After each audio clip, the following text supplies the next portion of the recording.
कैलाशपति शिव शंकर, तुम हो भोले दया के सागर।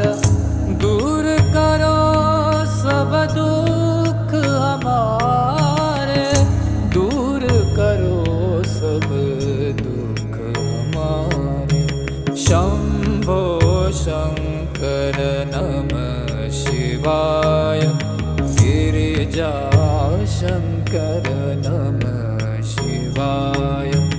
आदिदेव तुम नमः